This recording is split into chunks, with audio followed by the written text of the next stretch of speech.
Sure. Well, thank you, Pete, and thank you, Marty. It's a pleasure to be part of your agenda today. I wish we could be there in person.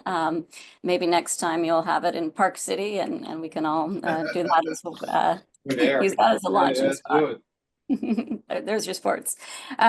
Sure. Again, I'm going to tell you a little bit about my background before we go into our presentation, and my colleague Lydia Pardini, who will be presenting with me. I'll have her also talk about her background because I think it helps explain our expertise. I have been doing international trade law for almost 30 years. I spent 20 years in the government.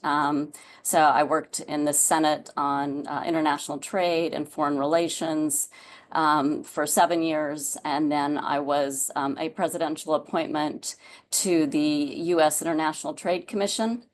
And I won't spend a lot of time talking about what the ITC does, but they're involved in adjudicating trade laws and providing advice to the president and to USTR.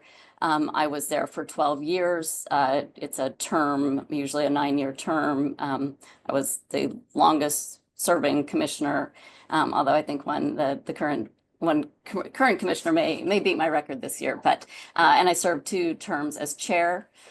So after leaving the commission in 2000, I went into private practice. I was managing partner of a small boutique, which I brought my team over, which includes Lydia, to Polsinelli in January of 23. So we are just going to start our 3rd year, and it's been a really great place to be. Folks like Pete, who are doing all kinds of interesting things and brings us in on a lot of interesting topics. And we hope to continue to expand our ability to provide our services, which, as Pete mentioned, I chair the International Trade Commission and Trade Remedies practice at Polsinelli. And Lydia, as one of my partner there, I'm going to have her talk about her background in the government, and then we'll start our presentation. So Lydia, go ahead. Absolutely. Thank you, and pleasure to meet you all. Thank you again for inviting us to speak here today. My name is Lydia Pardini. I also began my career in government at the U.S. Department of Commerce, where I was in the General Counsel's office advising the department as it imposed tariffs on a variety of products, particularly under a specific legal mechanism, anti-dumping and countervailing duty products, which really dovetails nicely with Deanna's experience most recently at the International Trade Commission, as the process to impose those sorts of tariffs occurs in parallel for both of those government agencies. I was also deeply involved in a number of customs enforcement matters while I was in the government.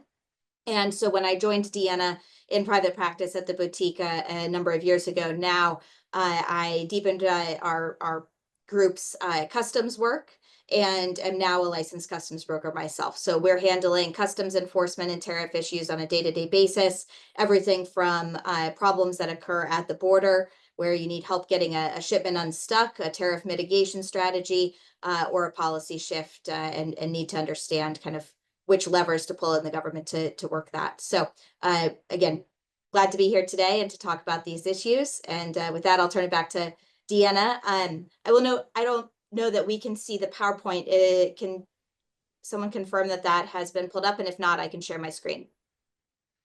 You need to share screen. Great. And while Lydia is bringing that up, will folks in the room be able to ask questions as we go along, or use the chat function if they're joining by Zoom? There's microphones in the ceiling, so they should be able to ask questions, and otherwise we have microphones that we can hand to people as well. Okay, great. And for those who are on Zoom, can they use the chat function? Yes, the chat and the Q&A. Okay, great. Well, we do hope that you will ask questions as we go along. I don't know, for many of you, how familiar you are with kind of trade remedies and international trade. I used to say it was, kind of a sleepy area, and, if you're at a cocktail party and trying to explain what you did in international trade, people may or may not have been that interested.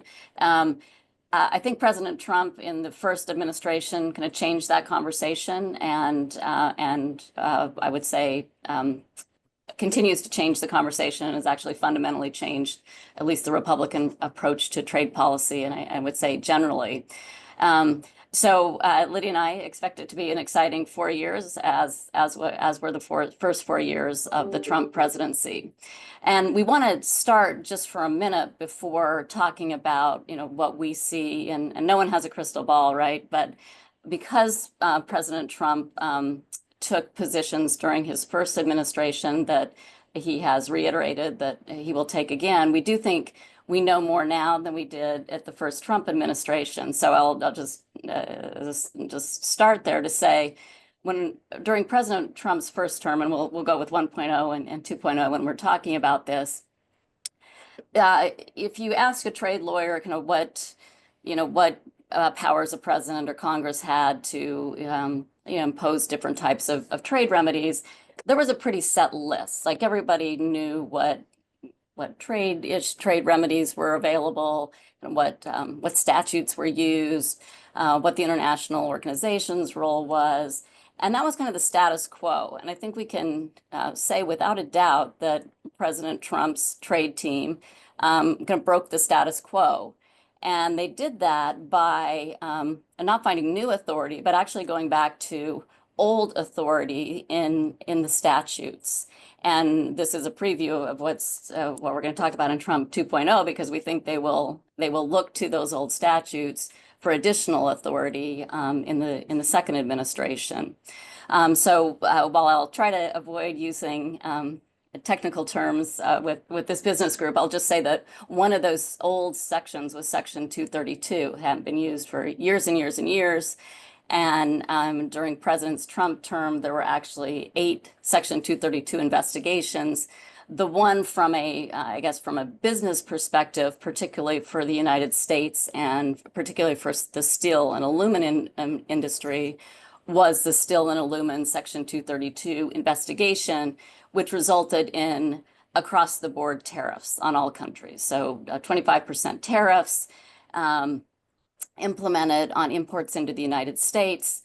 Won't go into the details of some countries were able to negotiate to get a tariff rate quota. Some were able to negotiate out, but those tariffs remain, and they remain during the Biden administration. And to preview ahead, we expect them to remain in effect and perhaps be changed during Trump 2.0. The other action that President Trump took in his first term were putting tariffs on China. And this was done really to try to address China's many unfair trade practices, but this particular effort was focused on their violation of intellectual property rights. So while the tariffs are not tied to IP products, the tariffs are really widespread. That was kind of the fundamental issue. And again, those tariffs have remained in effect during President Biden's term, have actually been altered. Some have been increased. And so we expect, again, this to be part of Trump 2.0. And so while the first Trump administration, I think for trade lawyers advising clients like you sitting around the room, it was hard because some people thought he wouldn't follow through, that there would be successful legal challenges, that the Congress would step in, and none of those things happened, right? There were legal challenges and they're ongoing, and we'll talk about how that might play into Trump 2.0. Congress made some noise, but never actually took away presidential authority, and are not likely to do so in the next administration. So I think going into this administration, while I'm sure there are things we can't predict, we do feel a lot more confident that President Trump, I was trying to think of a sports analogy, Marty, to pick up on your remarks, but I mean, I think you want to think of Trump 2.0 as full court press. He thinks the policies worked in Trump 1.0 tariff policy, and he has selected individuals to carry out I would say, a full court press on tariffs for his administration. So maybe, Lydia, go to the nominees. So we're coming to you today and talking about his, who's on his team. Of course, none of them have been confirmed yet, but of the folks we're going to be talking about, I would say they seem to have a pretty smooth road ahead, unlike some other Trump nominees. So we're going to say that we think this is who's likely to be in place. You've probably heard about many of them because I think one thing that's really clear from Trump 2.0 is he is turning to the banks, to the financial sector, to venture, to Elon Musk and the tech bros to really lead in important places. So his nominee for Secretary of Commerce, Howard Lutnick, for those of you in New York, I'm sure a very familiar face, the CEO of Cantor Fitzgerald, who rebuilt the firm after the tragedy of 9/11. He was the head of the transition. He's been nominated to be the Secretary of Commerce. And in the statement, the White House statement implied that he would oversee USTR, and I'll talk about that in a minute. We don't see that as some fundamental shift in cabinet positions, but we'll talk about that. And he has a pro-tariff and has said, of course, been very favorable during the campaign and transition about President Trump's use of tariffs. Secretary of Treasury nominee Scott Bessent, again, founder of hedge fund Key Square Management. I think he's for those who hold out hope that there really aren't going to be a lot of tariffs, but there would just be a lot of negotiations, I think he's the one folks are counting on, that he comes from a world of understanding business and doesn't want to upset the markets. The markets reacted favorably to his appointment, or to his nomination, I should say. And so, what role he plays as Secretary of Treasury on the trade side, I think Lydia and I would probably say we don't know for sure, but we can kind of talk about some of what we've heard. His nominee for U.S. Trade Representative, the USTR, which is essentially traditionally the president's chief negotiator, is Jamieson Greer. Jamieson Greer was the chief of staff to Trump's first USTR, Bob Lighthizer. He's currently a lawyer at King and Spalding. Lydia and I know Jamieson, of course, in our work on trade remedies. They do a lot of work in similar areas to us. He was, I think, very well liked and thought, very, very smart. But he is in the, I'd say, uncomfortable position of coming after Bob Lighthizer, who was, I think, emerged from the Trump administration as the key architect of their trade and tariff strategy. And so Jamieson was a number two who now has to, be seen as a number one. And this next slide, and we're going to talk a little bit more about the fact that Bob Lighthizer is not in this administration, which is a surprise. And I guess, Lydia, I think we'll say a little bit of a disappointment to us, because he was someone that very well known in the trade community. He appeared before me at the ITC many, many times. He was a smart strategist and, always had a North Star. So again, I think he fundamentally reshaped trade policy for Republicans.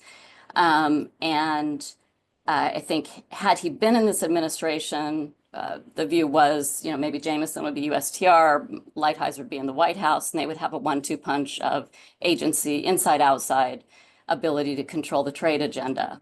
A lot of backstories on why he may or may not have been picked, but as opposed to bringing Bob Lighthizer into the White House, President Trump-elect has again gone back to Peter Navarro. Peter Navarro was in the White House during the first Trump administration. He's expected to play a similar role. In the first administration, he was director of the White House National Trade Council and director of Trade and Manufacturing Policy, and also coordinated the National Defense Production Act. So you might recall particularly during COVID, when they were trying to get companies to produce PPE materials and many other things that were in short supply. He was kind of charged with that. And so he was very active in the first administration, and we expect him to be as well. He was a little bit of his own little island inside the White House. He did have Trump's ear on things, and you did need to go see him if you wanted something done. But I think Lighthizer, kind of was more of a overall architect. So Navarro is back in the White House, and so I think it will be a different dynamic. Before we move on, I'll just comment briefly on the whether USTR's role is diminished. And I'll go back to the first administration. So first Trump administration, you might recall Wilbur Ross was appointed Secretary of Commerce, and Bob Lighthizer, USTR. And many people at that point thought that Wilbur Ross was going to be the, kind of the key, the big player, carry the most weight in the White House. And for many reasons, personality perhaps, but I think strategy generally, Bob Lighthizer certainly eclipsed that and took over the trade policy, and Wilbur Ross was, really isn't remembered for driving it the way Bob Lighthizer was. With Secretary, assuming Lednick is confirmed, and then we have kind of Lighthizer's deputy as USTR. I don't think we expect that Commerce will, officially oversee, like Congress. We think Congress will push back and will say, USTR should remain an independent executive agency with its head, has independent authority. It is the negotiator for the president. But, that Lednick, that policy will run out of there. So there's a very active interagency process in any administration. And so it just really depends on, those players, kind of who ends up kind of having the president's ear and able to get things done. So, right now, the expectation is Lednick will be able to do that out of Commerce, but the USTR will be given particular roles, as they always are, in terms of negotiations, and particularly with negotiations on tariffs. So that's kind of who's in and who's out for what we expect in the next administration in terms of trade policy. So what does that mean? Where do we think he'll focus? I think you cannot have listened to the news and not know that President Trump believes that tariffs are effective in increasing U.S. manufacturing. But, and I think this is a really important part of it, it is also negotiating leverage, and it is also a way to maintain strong markets. And that is, we think, the North Star of this administration. I think my comments on that would be, we have seen that tariffs have shifted supply chains and manufacturing. It doesn't mean everything has come back to the United States over the last 8 years, but it does mean that companies have to think about where they're importing from, whether they need to change, and whether they can make it in the United States, and whether there are incentives to do so. And we do think that continues to be where companies need to focus, and that there, continue to be increased incentives to bring manufacturing home in addition to the tariffs, and that companies would do well to think about that. We also advise companies who are finding it extremely difficult to get out of China, depending on the product and where it is, they are eating the tariffs and staying in China because they haven't found a way to move those manufacturing lines. So we can come back if there are particular questions about that. But we do think that this next administration will use tariffs in hopes of continuing that trend of increasing U.S. manufacturing, or alternatively, moving manufacturing to countries who are more willing to negotiate. Next slide, please. And then in addition, we think that the new administration will focus on key sectors.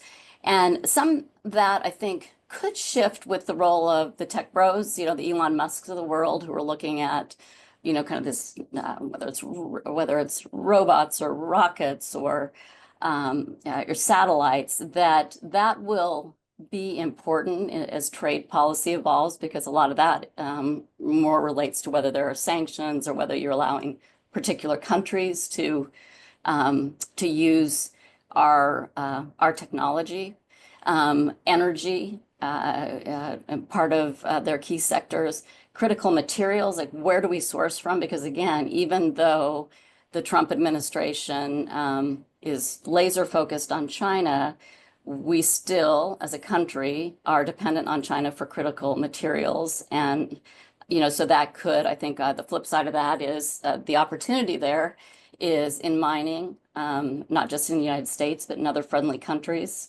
to bring these critical materials. And then finally, autos, you've probably already heard a lot about that, but I think President Trump is very concerned that China is shifting its EV manufacturing base to Mexico, and will use tariffs to try to prevent them from bringing in those EVs without paying a massive tariff and hopefully letting other companies kind of build in that. Next slide. And then this one on de-emphasize sustainability. So while I think it's clear that kind of the climate change push of the Biden administration will be put on the back burner, the way we look at this is that President Trump and his team will still see opportunities to use tariffs when advantageous, because the United States is a clean producer. And Lydia and I know most of this through our steel work, but I think it applies to other industries, which is the US and the EU are clean producers. And if the administration can use tariffs to put it on dirty steel from Asian countries, then they will do so to try to increase, again, US manufacturing, US exports of clean steel. So we still think those who are in clean energy have opportunities here. It's just that you need to emphasize something other than it's contributing to climate change. Next slide. Deanna, just yeah, to add there, there is a Republican-led effort right now in Congress to expand that just beyond the steel and aluminum industries into other key sectors as well. So I just don't want to limit that potential proposition for tariffs where the U.S. producers are cleaner than other global producers as a tariff basis, just to the steel and aluminum industries. Yeah. But I just want to jump in with a couple of comments and questions. So Yeah, sure. I don't know if you followed, there's like a Italian economist who did a study on China production of EV batteries. And, he said that basically when Germany was a leading producer of EV batteries, that it was all produced using natural gas, which is, relatively speaking, clean energy, while as all the Chinese EV batteries are produced using coal. And is that part of the trade equation? I mean, because Yes. I guess that China has rolled out 10 or 20 coal power plants in the last few years. So Absolutely. are people considering that? Yeah, and so again, because again, I think in the Trump administration, there will be that kind of view of the world, which is we are trying to disadvantage China, and so if China is using dirty material to produce its EV batteries, and there's an alternative to use cleaner, and that benefits the United States, or it's or others that the administration thinks are better than China, then I do think that could be one way to look at this as well. And just a little walk down memory lane. So in 2009, after the crash of 2008, all of the banks had pulled back and the lending space had crashed. So we actually ran an event and we had Marcy Kaptur there. Mhm. It was big on trade. And Lynn Tilton, who ran Patriarch Partners, and they were big in the CLO space, like leverage loans. That whole space got crushed in the 2009 period. And they were literally saying, talking about unfair trade practices from China. And we had the guy in charge of one of the trade organizations out of Washington, D.C. And what they came up with was that there was a real challenge to get American companies organized to protest unfair trade practices from China and other locations. And has that changed, or are people better organized? Is there more determination? Because that was really, the unfair trade practices were brought up then, right? But Yeah. there was an organization for people to say, hey, China's, subsidizing their manufacturing by 45%, and the cost of labor is 30%, right? So. Yeah, it's a good question, and I think the answer that we saw in the first Trump administration, let me start by answering the question. I don't know that it's changed a lot, because for many companies, including semiconductor companies, AI, there is still a large market in China, and companies, US-based companies, large multinationals, do still see China as an important market. It's part of their revenue base. And so it's very difficult for them to be vocal and visible advocates for cracking down on China. And I think what we saw in Trump 1 and are likely to see in Trump 2 is they don't care. Like, they're no longer like, we need the US companies behind us. We're just going to use these statutes, and we'll talk about there's kind of emergency power statutes that allow the president authority to act on his own. And I think that's what we saw with the Section 232. No one was screaming for Section 232s when President Trump first used them in the first administration. And so I think that they don't see it necessary. Like, they're going to decide what they think is right for US manufacturing. Because the trade representative we had in 2009 said that if you bring up these trade disputes, you get locked into this process of several years. The trade with China automatic on whatever particular item that you're protesting automatically goes into, some sort of review, et cetera. So I guess that basically Trump is just opaque, right, to China. And there's no need for any of the individual companies to reveal themselves, right? Right. I think you do still see a lot of unfair trade practices on specific products being pursued through a particular statutory investigation scheme that has been in existence for 75 years and has modernized to some degree.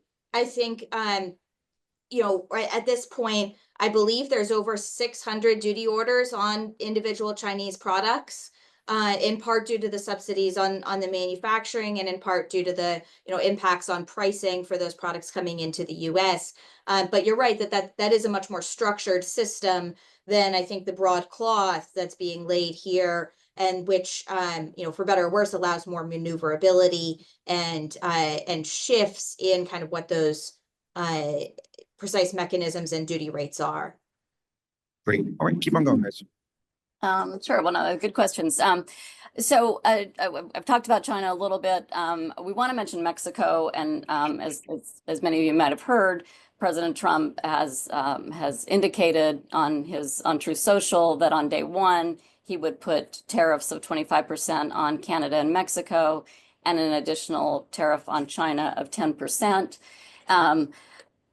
Whether those tariffs go into effect on day one, I think remains to be seen, because, the other piece of what we're talking about is, while we believe President Trump when he says he'll impose tariffs, we also believe, based on the first Trump administration, that he does see the tariffs as negotiating ploy or negotiating leverage, and that I use the bend the knee, like the countries that will bend the knee to his demands will not have the same tariffs imposed on them. And so I think his first out of the box is to go after our close allies, Mexico and Canada. I'm going to focus on Mexico because I think it's the more difficult one. Like, I think Canada is finding ways to, Trudeau came down right away, had a meeting, went to Mar-a-Lago. The Mexican president reacted a little bit differently. I think from my perspective, and Lydia can jump in here too, we've talked to a lot of companies about why Mexico could be a desirable place to move manufacturing, and many are. And as long as you're not using a Chinese-based manufacturing to move to Mexico, I do still think it is a good opportunity, that the focus is likely to be on those companies that look like it's just a Chinese transplant from China into Mexico, importing or exporting into the United States. That's where the focus is going to be.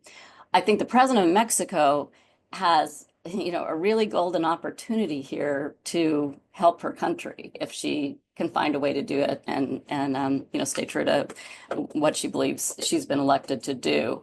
And that, I think, is going to be one of the things we're watching most closely, because Mexico, again, has a lot of opportunity to continue to be a place where U.S.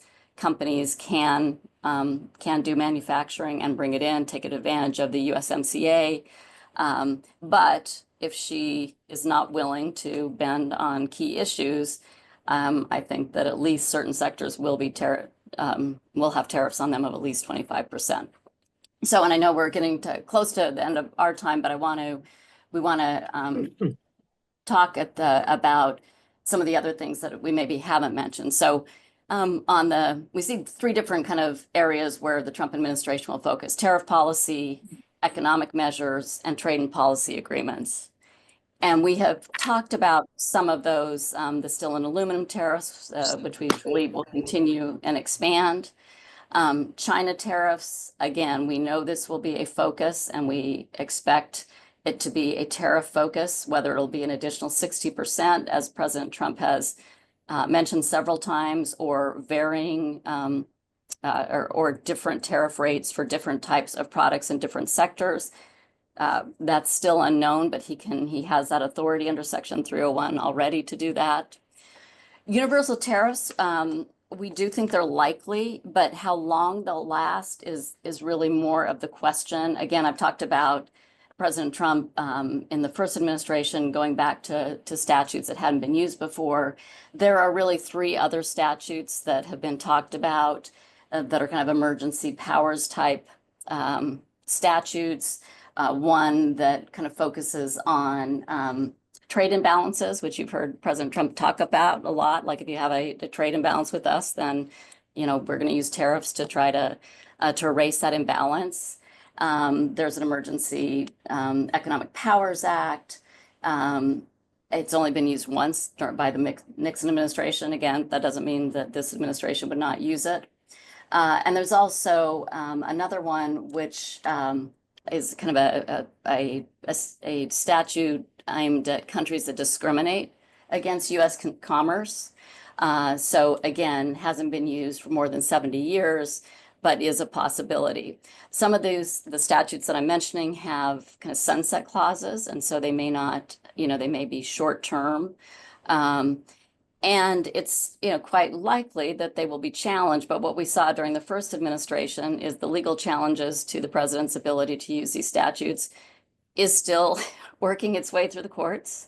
And the courts have been unwilling to stay the tariffs. So in other words, while they're considering the merits of whether the president exceeded his authority or the agencies exceeded their authority, the tariffs have remained in effect. We talked about carbon tariffs as a way to also increase U.S. manufacturing, U.S. exports. Economic measures, and it's where we go back to the Treasury Secretary nominee, kind of how the dollar, how they'll use the dollar to achieve trade or economic goals, I think is something that the Treasury Secretary will be highly involved with. And then Defense Production Act, again, this the use of U.S. funds to increase manufacturing in key sectors. I mentioned Peter Navarro, that was something he was very interested in, and we expect him to advocate for that under Trump 2.0. On trade policy and agreements, again, this administration has not kind of re-engaged in wanting to see the World Trade Organization kind of take control or have the authority that it maybe once had. But there are negotiations on the USMCA. So this is the Canada-Mexico-US agreement that President Trump it was signed during President Trump's first term. He's indicated that he thinks there are things wrong with it. It's already up to be reviewed in 2026. So we think there'll be a lot of action between now and 2026 with respect to particular provisions of U.S.-Canada, Mexico trade. And Deanna, just to yeah, add to that, not only do we think that specific provisions could be the focus and of lobbying efforts between now and then, but this is the opportunity for the countries to also decide whether to extend the agreement beyond its current sunset date to a longer date. If that's not exercised, it would be kind of under annual review. So I think this is a real key point coming into to 2026 and the activity between now and then to lay the stage for the negotiations starting off in I think it's June 2026. Yeah, and I see we got a question on semiconductor tariffs, and I'm glad we got that question because I had meant when we were talking about different sectors to talk about semiconductors because, you know, again, they're obviously the CHIPS Act and the money spent and being spent in the United States to build chip factories is enormous. Biden administration has tried hard to get all the money out the door. You know, I think that it's not that will be reversed. I think that the money is out there. I think the Trump administration will be very interested in, you know, kind of looking at how the money is being spent and what restrictions are on it. And so I think there'll be focus on there. On the tariffs, which is the question, you know, I think there are reasons to think that there will be some use of tariffs on semiconductors, just based on who the major players are around the world. But it is also true that it is a very integrated supply chain on you know, between our champions like the NVIDIAs of the world versus you know, kind of who's supplying different pieces of that. So I think that one isn't a day one effort, but I think in the first 6 months there'll be a consideration of how to approach kind of semiconductors, chips, and the various kind of is that something that you could see building over the next 4 years as some of the money that's gone into U.S. production of semiconductors results in that U.S. production, meaning that there's now more of a U.S. industry and a nascent stage to protect and therefore giving some additional rise to tariff justification? Yeah, and that's such a good point, and I do think there's a connection there. And I think as well, you know, we've really focused this on the import side, but I think, you know, there has been a lot of developments on semiconductor export restrictions and also, you know, export restrictions on manufacturing equipment to make particularly the advanced chips. And so I think that is particularly an area where we're likely to see a lot more developments in the coming period of time as there's a lot more focus on what exactly is going to you know, continue to bolster foreign manufacturing of chips, particularly in countries like China. Yeah. We have more questions here. Yeah, Deanna, Great. Lydia, it's Pete, then Ross has a question. I guess the general question is concerned, yesterday a number of investors talked about investment opportunities in the national security space, defense contracting and so on. I think one of the unintended consequences of things to be aware of is China's reaction, since I see them as the main party that we're going to be having these trade wars with. And I was reading some stories on Bloomberg this morning and elsewhere that said China slapped sanctions on 13 U.S. military firms over Taiwan arms sales. That's with respect to arms.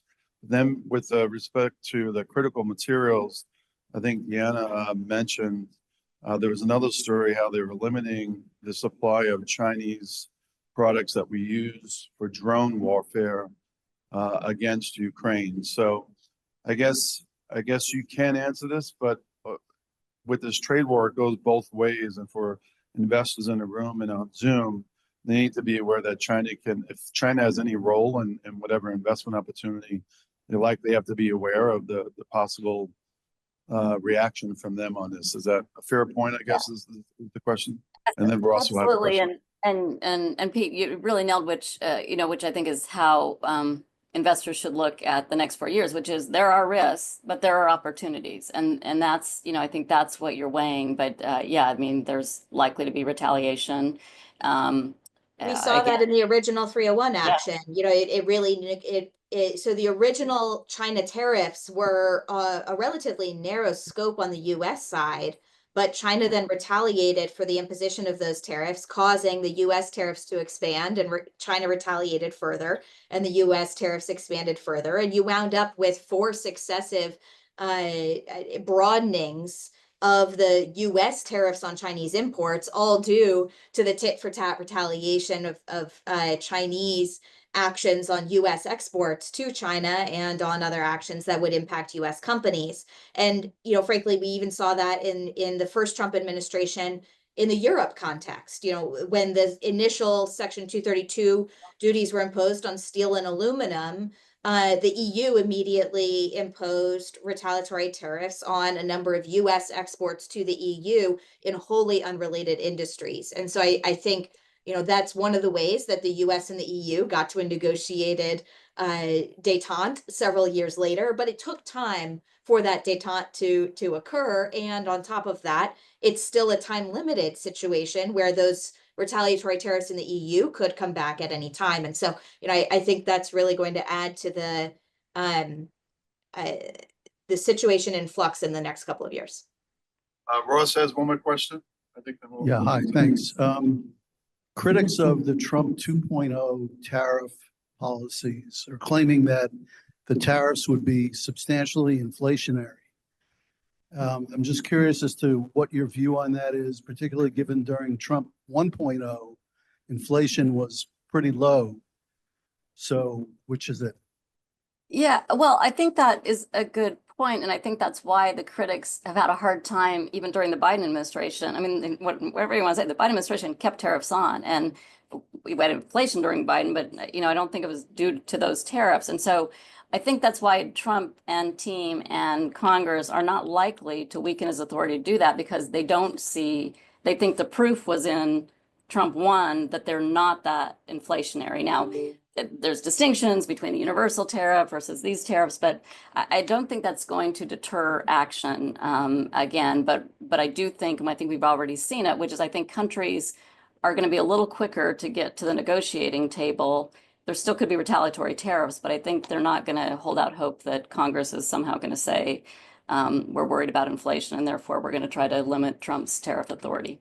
I completely So, agree with everything that Deanna just said, but I do want to add one point, which is that in the reaction to a lot of the initial tariffs that occurred, companies took a lot of mitigating measures to lower their valuation, for example, coming into the US, and other aspects to try to shift and lower their tariff burden, all of which are legitimate methods. I think that there is a lot of discussion and open question right now about the extent to which companies have now fully kind of optimized that point, to the point where they can no longer, for example, pursue a valuation on importation into the US that would offset kind of the increased tariff burden or things of that nature. So I think that is a possibility. So, I think this is all part of a broader calculus, right? I mean, there's the strategic issue with getting supplies from China. We even see it in terms of the off-patent drugs, right? So ARPA-H and DARPA and NIH, they're all addressing this issue. So you've got the trade part, the unfair trade practices, but also the dependency on China for parts, components, packaging, all kinds of things that are going on. And so I think that people are just trying to get to a different equilibrium than we have today. So my only comment with respect to what Ross said was that it seems like economists are frequently wrong. Right? So I think Paul Krugman's retiring, right? Is that right? Yeah. So how many times can you be wrong, right? So but it's really interesting because I mean we saw the emotion that people had back in 2009, and now it's just come down to just realization of how you have to act, right?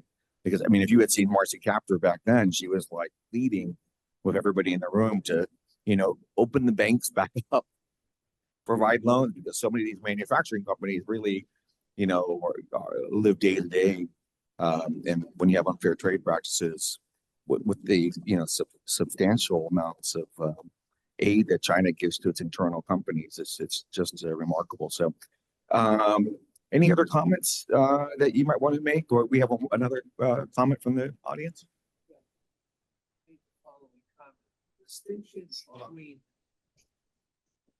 The distinction between what the Democrats, at least the current Democrats, do and what the Republicans do and how they allocate money.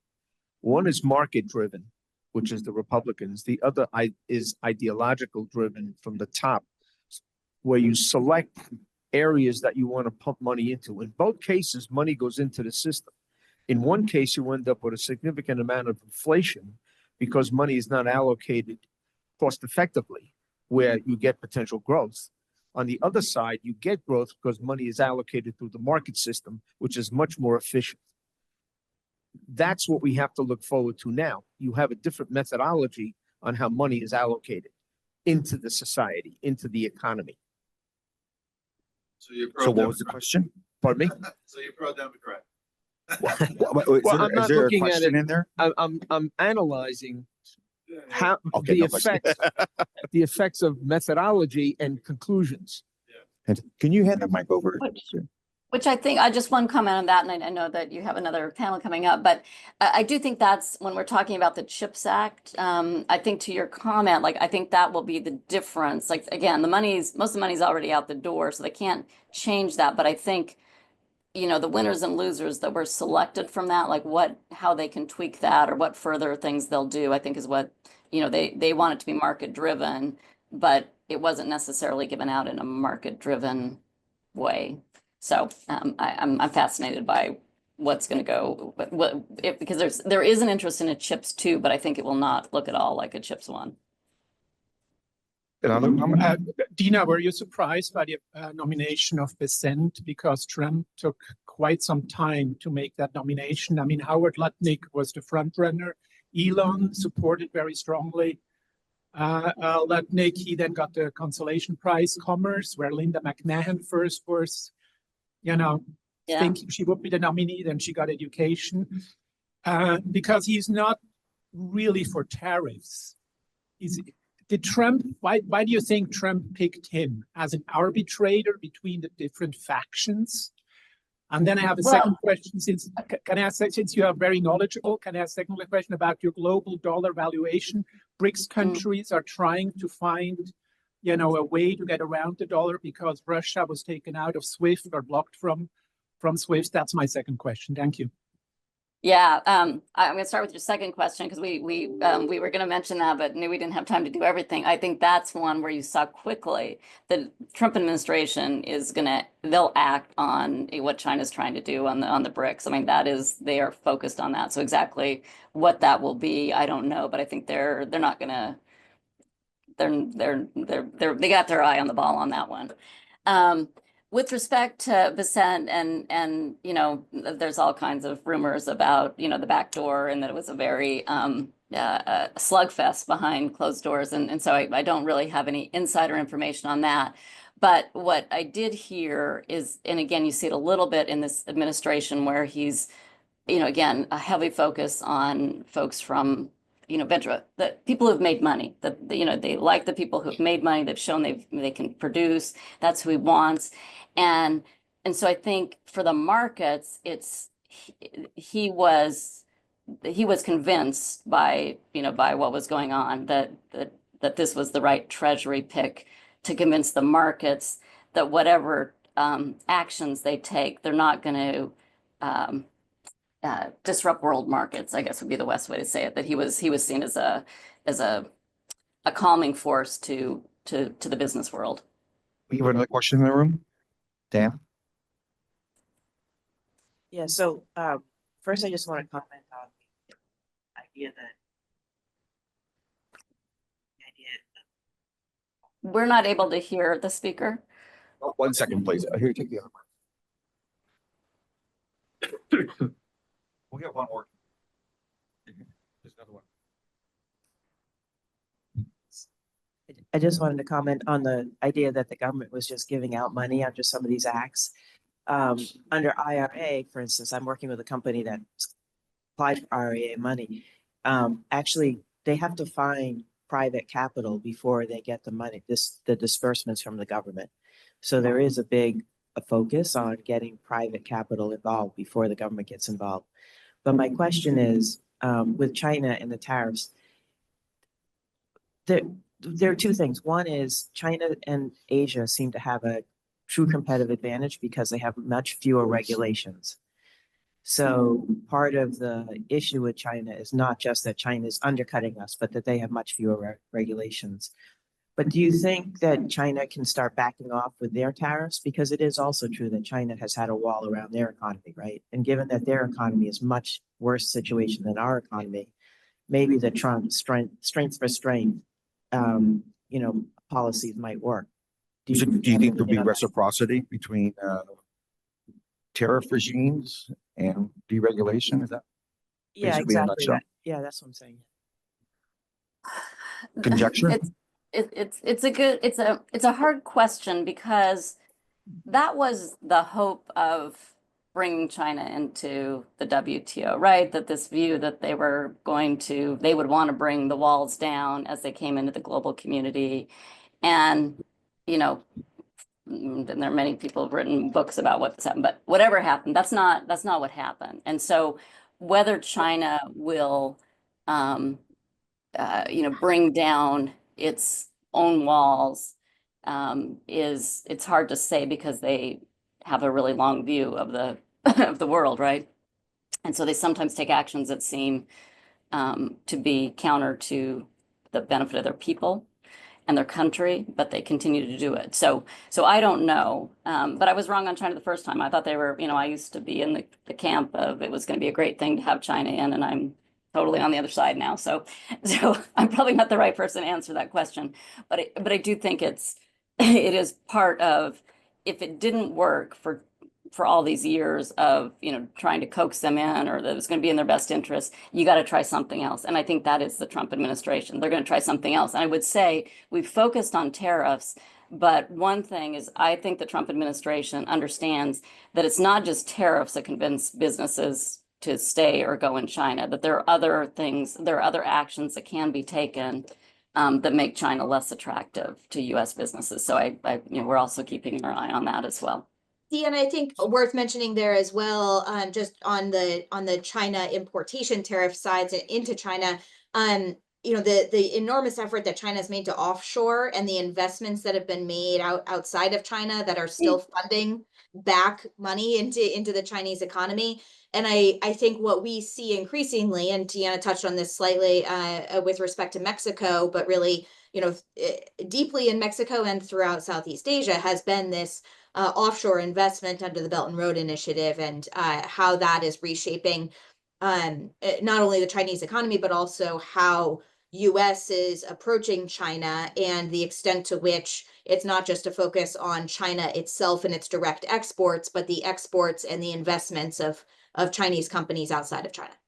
So just real quick, there's $10 trillion of euro dollar debt out there in the world, dollar denominated debt held by companies, and $2 trillion by Chinese companies. So they need dollars still. So great job, folks. We hope to have you back for more commentary, maybe in 6 months or so. So thank you so much. Look forward to it. Thanks for all the good questions.